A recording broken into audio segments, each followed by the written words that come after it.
Unhinged Consciousness with Freeman Michaels and Barnett Bain. Thought-provoking discussions and bold ideas from the edge of possibility. Good moment, everyone. Oh, it's nice to be here. A little bit of a to-do this morning. Trying to get a to-do. I love that I use that word. Where did that come from? A little bit of like my mother. That's probably Things to do. That's where I got it from. I got it from your mother. Don't make a to-do about this. Don't make it a to-do. It's all a to-do, right? So, speaking of to-do, watch this for a segue. Lots and lots of things going on. Certainly going on in my life. It looks like it's going on in the world. So much input, so much more coming than ever before.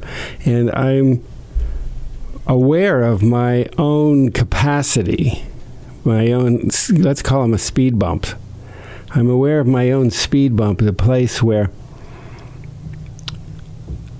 there's a tension between how much is incoming and my ability to respond.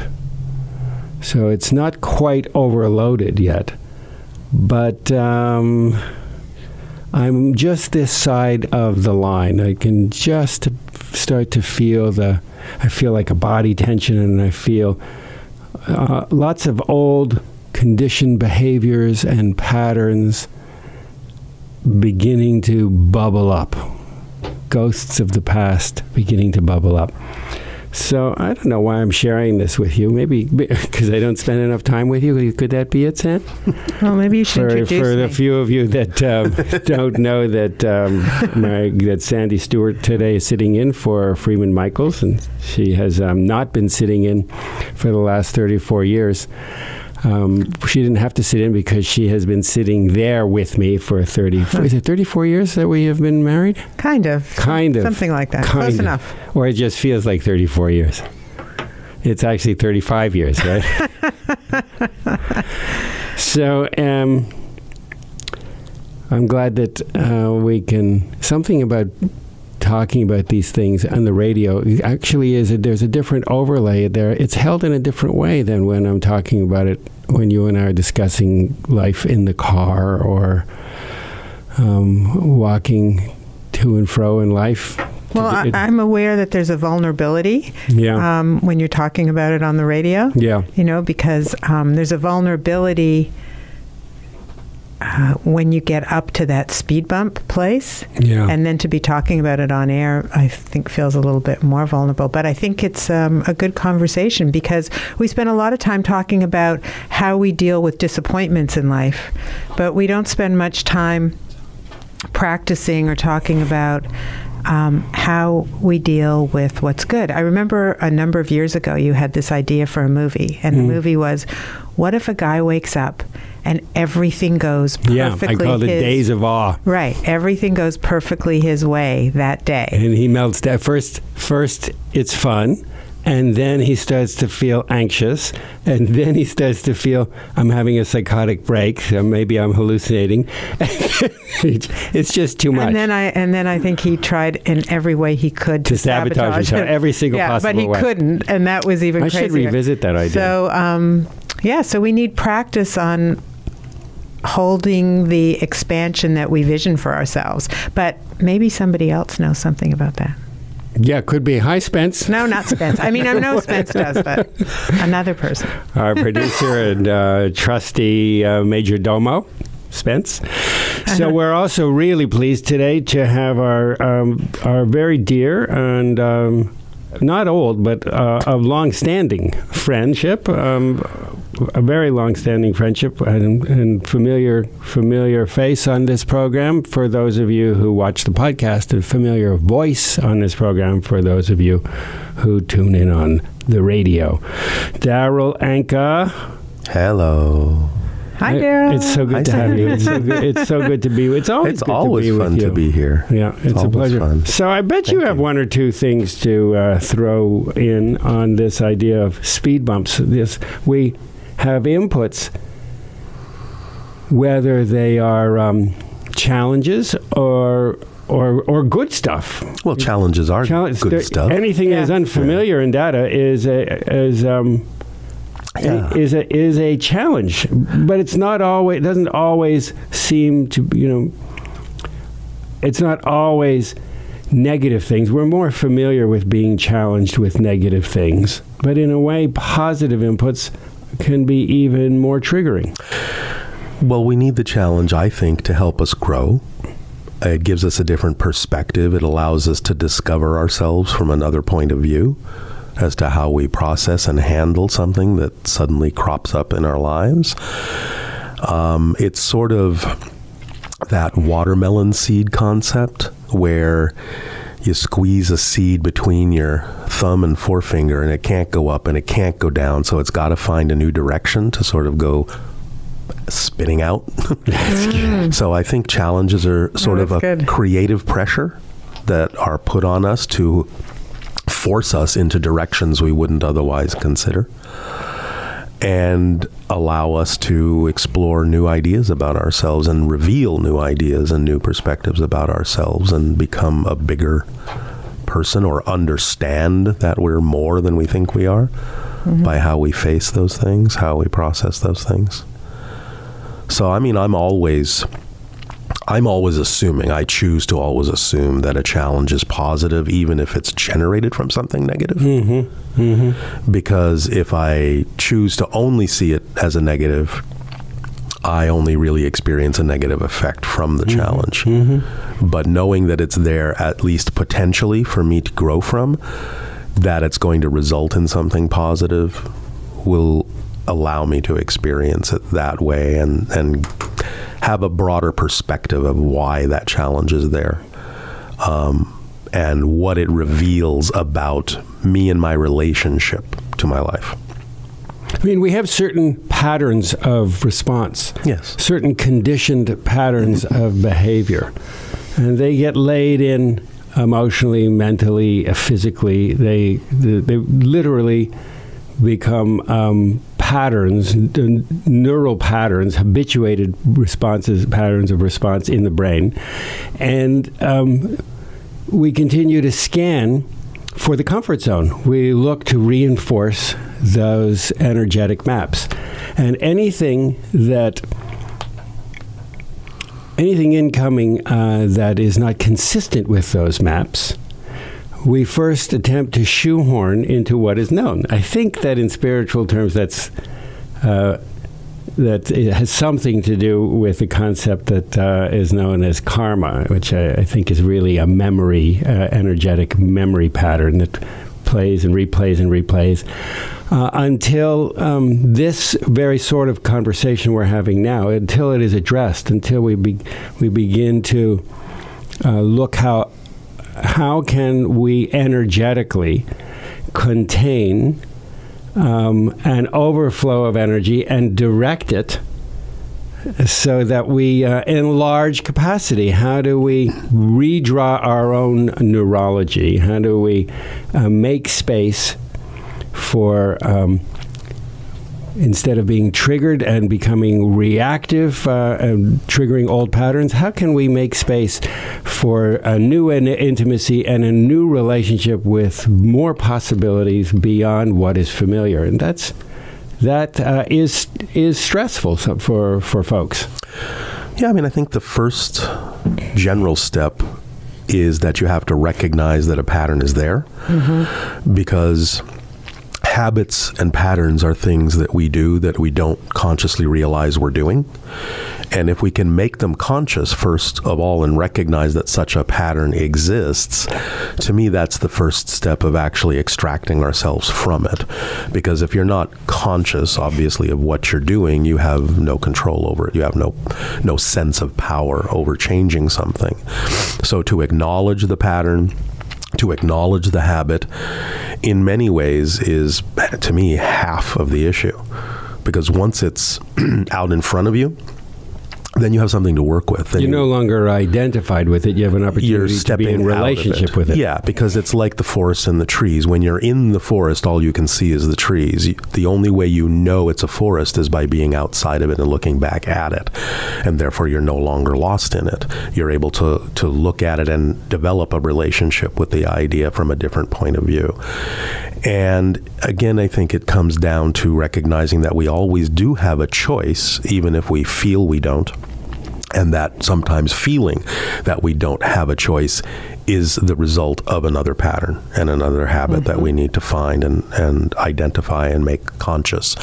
Because I do believe we always have a choice, but some of the choices we make and some of the belief systems we hold on to make it seem as if we don't, because that's how they're structured, to keep themselves sort of invisible. And to perpetuate themselves.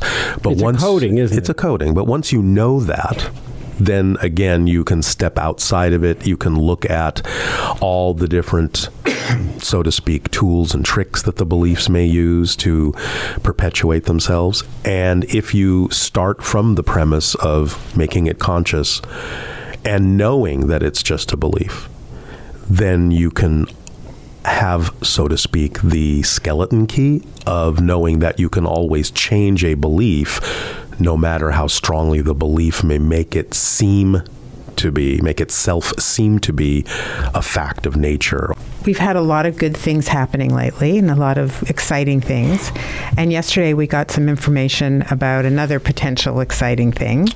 And I recognized that I was very excited and that I automatically tried to get to status quo. Like it was beyond what I could even though I could imagine it and dream of it and, you know, this would be amazing, and then somebody says, well, this might happen, I hit the speed bump. It was beyond what I could really contain. It was beyond my image. It was beyond my comfort zone. And I felt myself starting to do behavior that would create conflict with the two of us, that would sort of get us back to bickering about old patterns and old stories in order to get back to what was comfortable. And even though that sort of disintegrated place didn't feel good, it felt very familiar. So I was back to what I could handle. I know how to handle this conflict. I know how to have this little bicker, and I know how to make up. But I don't really have a lot of experience holding the expanded place of these possibilities that are very comfortable in a dreamscape, but not so much in the outer reality. Well, but what happened?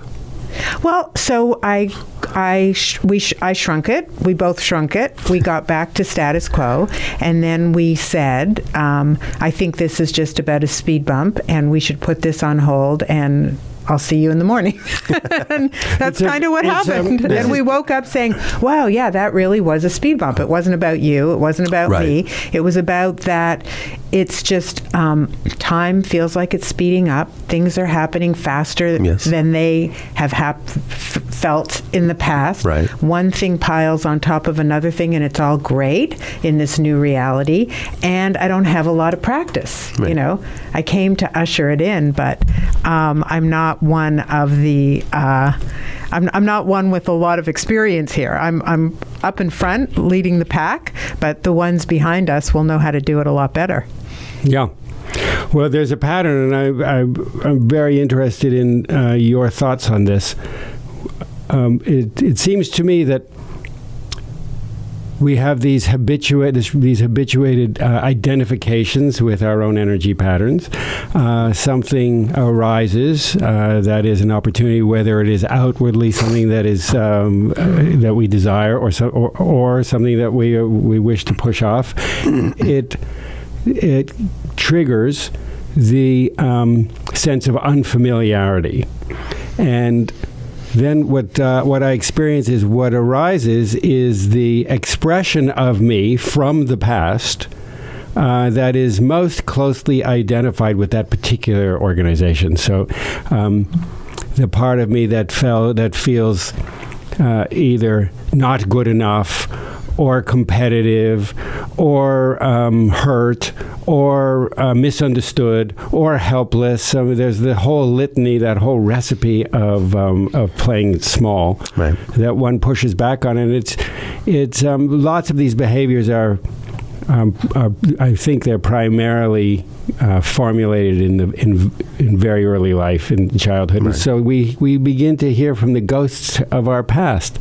And that's the shard. I think of it as Humpty Dumpty, you know. It just goes into a zillion pieces, and we hear from this small piece of shell, that child shell, which was the last, or the one that's most closely identified with that pattern. And our opportunity is to put Humpty Dumpty back together again. And the quicker you can do it is what I call the measure of integrity. Yeah. So I'm curious how you would what you would add to that. Well, I've, as you know, been a channel for a long time, 30 years or more. And I've become very familiar with the unfamiliar. Mm-hmm. So I've gotten more at ease with the unexpected, with things that come up that are not necessarily quote unquote normal. Yeah. Or logical. Or logical. Yeah. But they do have a logic, but it's just on a different level. It's like a bigger picture logic. Instead of focusing so much on just the pieces that we're attempting to put back together, I know that on some level there is already a whole egg. And so if you're focused on the idea of the energy of the entire egg, that concept can actually help you attract and integrate all the pieces, because the whole implies that the pieces already work together. We are going to let you, dear audience, boil with that egg, hard boil with that egg for a moment. We're going to step away. That was bad. It was bad, but you work with what you have. So we're going to take a step away. We're going to hear from some of our sponsors. We're going to be right back with Daryl Anka, and we're going to pursue this bigger logic in just a moment. So stick with us.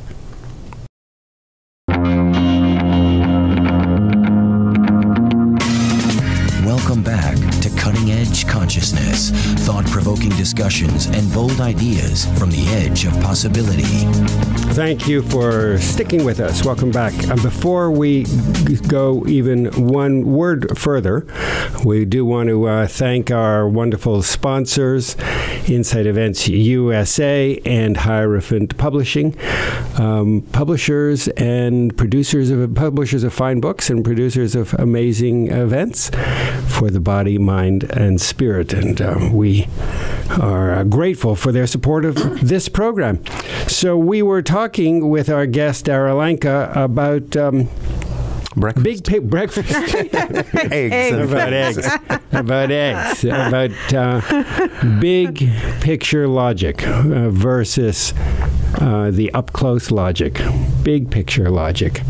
And I'd love you to expand a little bit on that, would you?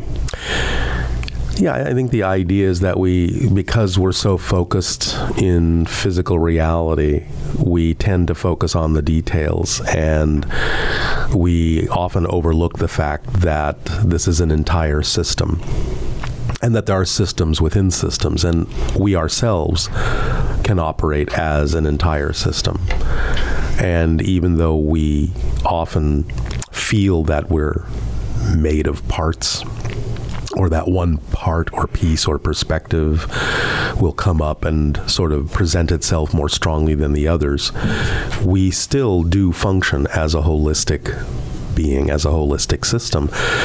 And if we can learn to use both perspectives, that we need to focus on the details and focus on the whole system, on the big picture simultaneously, we can use the idea of ourselves, however we hold that in our mind, or our hearts about what we are as whole beings, greater beings, we can use that as an impetus, as a drive, as an energy to help guide us when we deal with the different components that come up, because somewhere within the whole system those components fit and they work together harmoniously.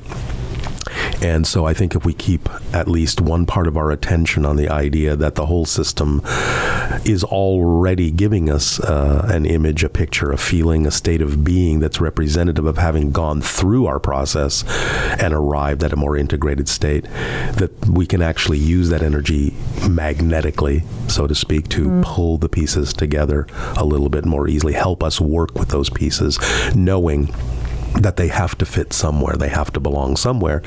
And then it kind of becomes a journey of curiosity and discovery rather than such a difficult challenge, because we wonder, where does this piece of me fit with my whole picture? How is this serving me to understand myself as a larger being?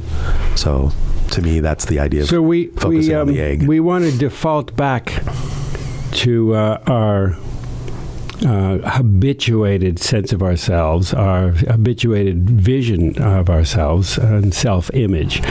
There is, when you're speaking, I'm aware of the requirement to step up and feed with attention and energy. Energy follows attention. Feed with attention and energy this expanded sense, this reoriented sense of the whole. We're always whole. Yes. But relating to the whole of ourselves from a diminished sensibility. And so when we expand that, it requires building the muscle, doesn't it? You have to develop a new habit, the habit of looking at yourself from the holistic point of view.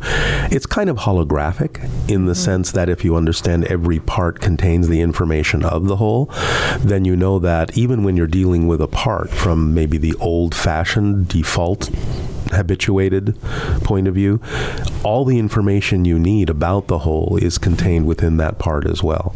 So you're never far from it. It's always accessible. It's sort of the yin-yang symbol where even if you're on the black side or the white side, there's always the ability to access the opposite within it. And so when we remember and develop a new habit, that no matter how deeply steeped we find ourselves in examining or exploring a part of ourselves, and no matter how challenged we are by that, there's always some component within that that is accessing the whole to help us. So we have to develop the new habit of knowing that even as we're investigating the piece, that the whole is there as well, always. And there's something about the whole that is, in its nature, that is pulling us towards a relationship with a conscious awareness of more and more of its wholeness. That makes perfect sense, and I'm thinking about yesterday, so I'm using that as an example. And I began to hear from the part of me, a very young part of me, that had a belief that any minute the other shoe's going to drop, and that had to do with my childhood and things that happened and how things happened and things that were discussed and not discussed. So in my body, I hold this feeling of, oh, there could be danger just around the corner. And the more good there is, the more I have to lose. So the fear of danger becomes a little bit louder. So that part of me from back then, although she holds all the pieces, and part of that belief she developed about the other shoe dropping was a big component to the whole. I understand that. But she only has an awareness of that belief. She doesn't have the big picture. And I kind of time consciously into the wholeness. Yeah, she's not. I mean, she is, because she played her part on a soul level. But so I kind of time traveled back to there.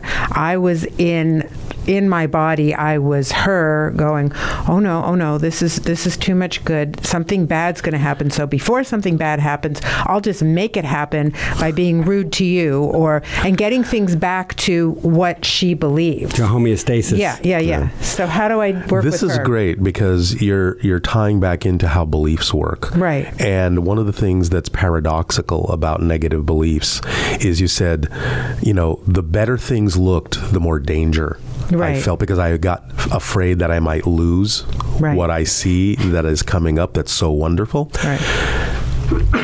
The thing that's fascinating about negative beliefs is, like I said, they sort of use any tool and trick they can to perpetuate themselves. And one of the tricks they use that you've just brought up wonderfully in that example is that the closer you actually get to knowing who you really are, the more afraid the negative belief will try to make you.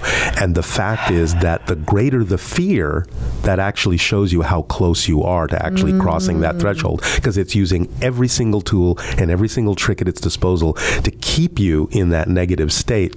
So the greater the fear is actually a good sign. It means you're really close to breaking from that. So you can calibrate. You can calibrate with fear.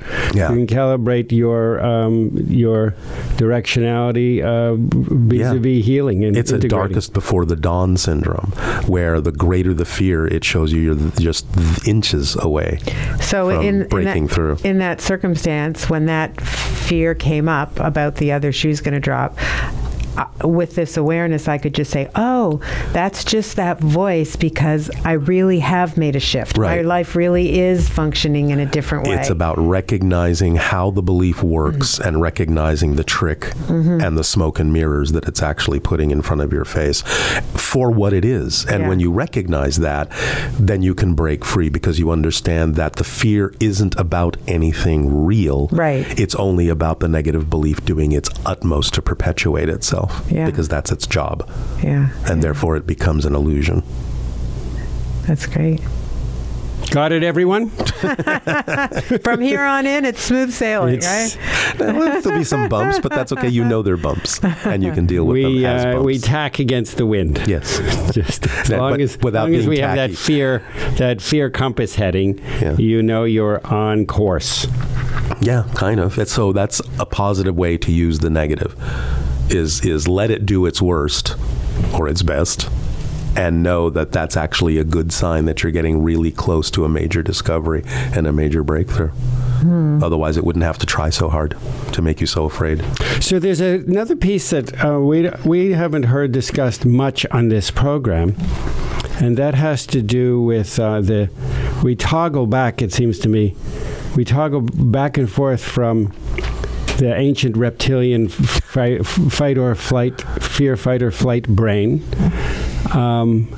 and the new brain, the executive actions, the strategic, logic, and linear thinking brain, and not as much of an intimacy with that limbic brain of emotional attunement and connection and processing of information in a visceral way, not a logical way.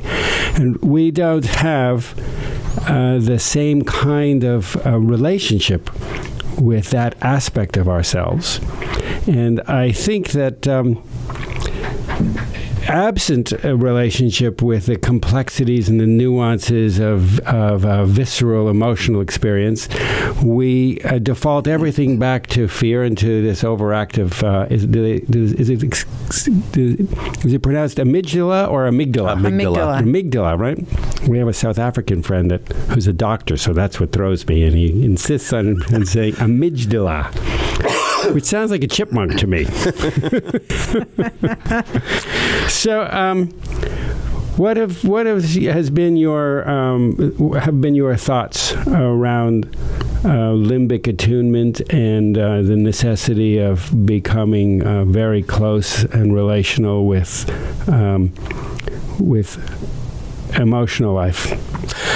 Well, I think those are the physiological components that the belief systems are using to do what they need to do. So if a negative belief is attempting to keep you in fear, it's going to start tapping on that survival brain, it's going to start making that seem to be But it's tapping on all brains. It's tapping on all three. We just don't have a rapport with the one that perhaps may deliver us in ways that, they certainly deliver us in ways that are not deeply experienced by us. We usually fault back and forth from reactivity We go to back logic. and forth. Yeah, we go back and forth. But I'm saying that the belief system itself, the negative belief itself, will take advantage of whatever wiring in the brain exists that will sort of perpetuate its cause. And if the survival mechanism is the strongest feeling we have of don't go there, then not only is it using it to perpetuate itself, it's actually using it in a very paradoxical way, because it's almost like saying, I'm going to amplify or make it appear that this survival mechanism is going to be magnified and amplified, but don't go looking for why. Just trust me, and so it remains hidden even while using that portion of the brain to amplify its cause, and yet it prevents you from wanting to go into that portion and figure out what's going on. So it's a very kind of tricky thing. We spend lifetimes looking for why, but not really looking. Not really looking, because it's telling us that if we look, we might find something that's even more scary than what we're feeling right now. So it really it's the most insidious double jeopardy. It is. It really knows how to use this. Yeah, and once again, that's why it's so important to really dig down into our belief systems and understand what it is we have been taught growing up that has turned us into people that are afraid to examine ourselves, because we're afraid that if we find something terrible, it's going to be true. And we're going to feel something. And we're going to feel We're fear. going to feel something. And that whole feeling area was preempted earlier by survival strategy. I just want the approval of mommy. Right. Or I don't want to be abandoned, or I don't want to be inundated, or whatever you choose your poison, whatever we receive too much of or not enough of. Yeah, and I think it's also a matter of redefining what survival actually is, because when you start realizing that you are actually surviving by going in the more holistic direction, then you can start sort of letting go of what you've been taught survival is all this time by remaining small. So actually going bigger, being yourself, is actually a stronger survival mechanism, but we're taught the opposite. So counterintuitive. It's counterintuitive. It's actually not counterintuitive at all. It's counterintellectual. Yes. It's counter-teaching. It's counter-intellect, but very much it's aligned to intuitive. It's counter-training. Because at a certain level, we are taught you have to be careful of this, you have to be careful of that in order to survive. And we get entrained into that And it's idea. true. It is You're true. 2-year-old. It is true. Where you're just individuating, and Right. it's don't run in the street, don't run under the car, don't run under, don't put your finger, don't put your tongue in the electric socket. Which is good advice. Yeah, but we're also taught to be more afraid, which I think ties into this. Yes. To be more afraid of our beauty and our bigness than that's scarier to us than actually the known demons. Right. Yeah. And when we come back, Yes. because I know we have to take a break. We do have to take a break. I would like to get some perspective from Daryl, and maybe he's had some perspective of this through Bashar. Bashar who? Our friend, about something up in the news yesterday, a really disturbing issue that I heard just late last night. Well, we'll be right back. We'll pursue that with Daryl, and possibly as a what is the word I'm looking for? It's one of those days where words evade. That's really bad when you're on the radio. It is really bad. It is really bad. We'll just forget it. Come back. We'll be right back, and we'll hear from Daryl directly. Exactly. After these messages. Yeah.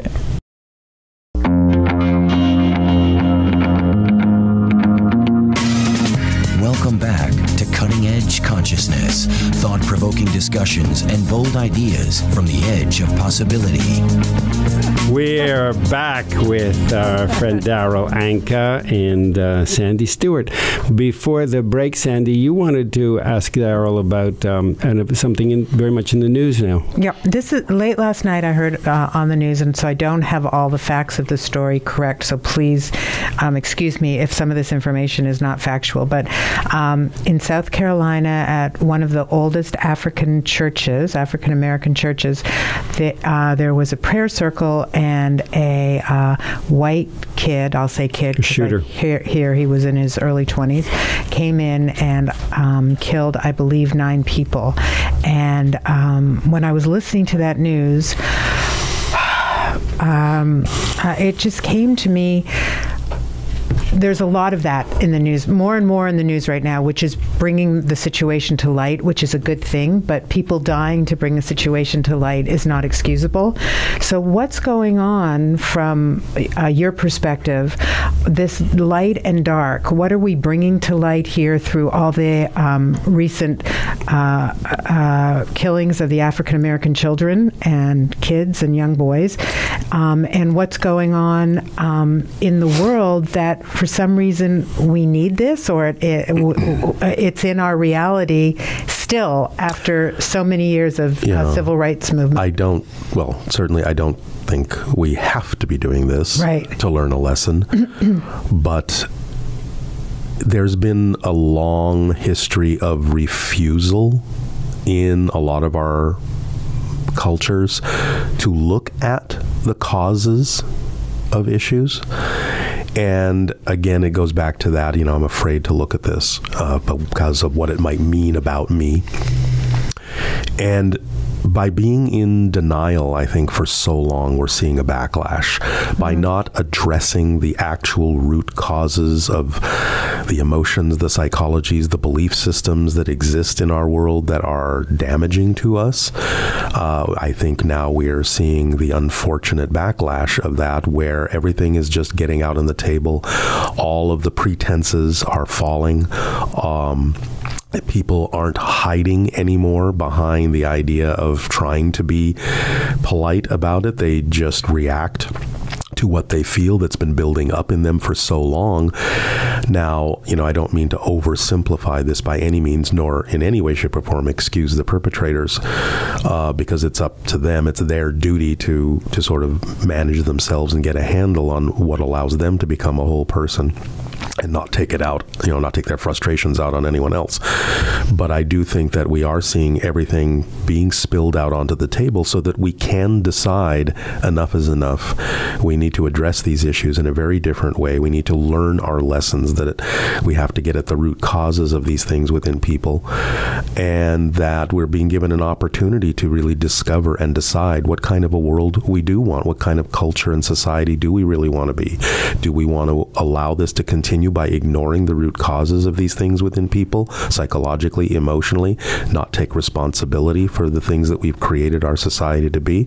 Or do we want to turn that around? So as unfortunate as these particular outbursts may be, they can serve, I believe, a positive purpose if we finally wake up and say, we've had enough of this, and let's really find what we need to address within ourselves and our society and our individuality to turn this around and be the people that we really want to be. Let's learn to teach people from the get-go how they are self-empowered and as powerful as they need to be to have whatever they need without hurting themselves or anyone else in order to get it. But if we've been trained to believe that we're powerless, then the only recourse a lot of people believe they have is to try and control and force and push themselves on everyone else in order to gain some sense of power that they don't believe they own. So it really requires a radical, I think, relook at who we are, what we are as beings, and that we really need to reconnect to source, to claim our power and realize that the greatest power, the greatest expression of power, actually requires the gentlest touch. And those that feel they have to force their way on others don't believe in their power, don't feel they have any power. And this will require a complete reinvention of ourselves as people and a society, I think, in order to address this situation. One thing that I was glad to hear, and I don't know what more has come out this morning because I haven't heard more about the story, but I'm not sure if it was the police chief or the mayor, but to me he sounded white when he was speaking, and I don't know why, but he just sounded white to me. And he did call it a hate crime, so I was happy to hear that he called it what it is, instead of saying we're investigating and, you know, clearly this is what this is. And to speak it, I think, is really important. And so from that perspective, with all these horrific things that have been happening, there's been a lot of denial along the way, or we're going to have to see, and maybe, and is this policeman, you know, maybe he was protecting himself. I mean, outrageous, crazy things that make no sense, but hold the system in place. So it felt to me like, okay, maybe the system is breaking down somewhat because we're calling it what it is, and we're saying honestly, this is hate and this has to stop. Yes, I think that's good that they said that, but I don't think they're going far enough, because the idea is that it is a hate crime, but it starts because the person that perpetuated it hates themselves. And why do they hate themselves? And if we can get a handle on why they hate themselves and help them learn not to, then they're not going to project their self-hatred on anyone else, because there would be no need to. So yes, it is a hate crime, but it starts with people hating themselves. And it seems like a lot of the people that are hating themselves are committing these crimes against people that they believe are less powerful than they are. Well, so they believe that those people, or they resent those people for showing them things that they don't believe that they're capable of having. And therefore the resentment plays out that way, because it's almost like having your nose rubbed in it. You know, it's like they interpret the idea of others doing more positive things as being told that they can't have this, that they're not worthy, that they're not deserving of this. And if they don't have the tools to understand why they hate themselves, then all they're going to be capable of doing is reacting and lashing out at people that remind them, even though it might be unconsciously, that they do in fact feel less than. So it's even a bigger picture that also includes mental illness and lack of taking care of. I guess the question is, we're all dreaming, many of us are dreaming of a world where this could never happen. Right. And yet it's more and more in our face. Well, exactly, because the more in denial we are about the emotional dynamics of what we believe about ourselves, we're never going to get to the root of the cause. So I don't want to put you on the spot, but I'm going to. Okay. You're a dreamer and a visionary. And what might the world look like? What might some of the solutions in your dreaming, how might we respond to this sort of thing, both personally and as a society? I'm going to tell a little story that I heard, and this is a true story. And I think it's a perfect example of what I'm talking about. There was a young man who went into a bank with a gun to rob it, and except for one teller, everyone was afraid. Everyone fell on the floor doing what he said to do. This teller, saw the pain in this young man and did not follow his orders, under obviously the threat that he could have shot her. But she started talking with him. She started engaging him. She understood he was in pain. She understood he didn't understand himself. She understood he felt trapped and helpless. And she started engaging him on that level to actually genuinely show that she was concerned for him. By the end of that conversation, he handed her the gun and gave himself up. And I think that if we can all really have more compassion and understand what's going on in people who act out that way, and really know that they're deeply in pain, then I think we can start making a breakthrough. We can start really seeing what's going on and address that emotional dynamic that comes with those negative beliefs we have about ourselves that ultimately build and build and build until people find that they have no recourse but to lash out. But she saw through it and demonstrated exactly how something like that can really be diffused in a world. And that happened in the real world, so it's not a fantasy. It does actually make sense. And in fact, I actually heard another thing the other day. We have this discussion now going on about, torture and extracting information to find terrorists. And they've found that torture really does not work in terms of getting information. But there was this one person who seemed to have an amazing success rate at getting information from suspected terrorists. And they're going, well, what are you doing that's different? And he said, well, basically, I'm engaging with them. I'm telling them, look, you've made some choices here, and life as you know it is over. But what can we do for you? What can we do for your family? What's going to happen with your children and your wife? Can we help them? Can we do something to make their life better now that you've put yourself in this situation? And is that something that would be benefit to you? And he gets them to talk, because he's genuinely concerned for their perspective about what's important really to them, and discovers that a lot of what they do, a lot of their behavior is just acting out because they feel helpless, So it's about having the compassion to see more deeply into people, to see that they're in pain, to see that they have beliefs about themselves that are really not allowing them to exercise their soul, their full empowerment. And it's about getting in touch with that within ourselves so we can get in touch with that in other people. As you're speaking, I have moment after moment of aha, oh, aha. And it's exhilarating, and there's a lot of humility that comes with it. Yes. It's like, wow, I didn't think of it that way. I didn't feel it that way. So the great challenge is that, and now I'm speaking experientially, one can't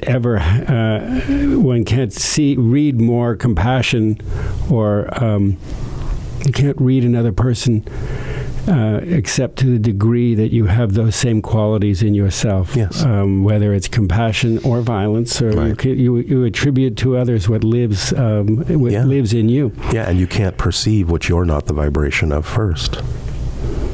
So you have to be on the vibrational pattern and state of being of compassion to be able to know how to act from compassion to someone else who may not be able to feel that. You have to almost feel it for them first. Well, right now I feel deep compassion for the mothers and fathers that have to be afraid that their sons may not make it home from school if they're black. Yeah. And to be a parent and to imagine living with that fear and the reality of that fear is pretty overwhelming. And I can really feel the pain that what we do to each other and what we're doing as a society. How can I ask them to hold a vision of truth and beauty when they live with that reality every day? So I have to hold it bigger and keep my compassionate heart beating, I guess, huh? Well, yes, and be an example for how we can live in that state and turn things around and help others learn to do that as well. Well, on that beautiful and sobering, I've completely note. The word Was that the word? Note. That note. It's, was it egg? Was the word it's egg? It's it's all over. But we keep diving. We're spelunking here more and more Spelunking? deeply. Yep. Cave diving. More and more deeply, and my heart is really full. Good. Oh, yes, of course. That's a wonderful message. Segue. We're going to do a very, very quick segue. Because it does take dreaming and being. We have to be a certain way, and we have to do different things. Daryl is holding up for our listeners my new book, the book of Doing and Being, Rediscovering Creativity in Life, Love, and Work. And when will that book be available? July 7th. And can you pre-order it right now? One could pre-order it now. And where? Wherever fine books are sold. And if you enjoy this program, then you will be familiar with the kinds of inquiries that the book contains, as well as lots and lots, 40 or more techniques for cultivating and developing rapport with your own creative process. And on that note, thank you, Daryl, for holding that up. And until next time, we hope that you'll be back with us on Cutting Edge Consciousness, and we appreciate you listening. Thanks.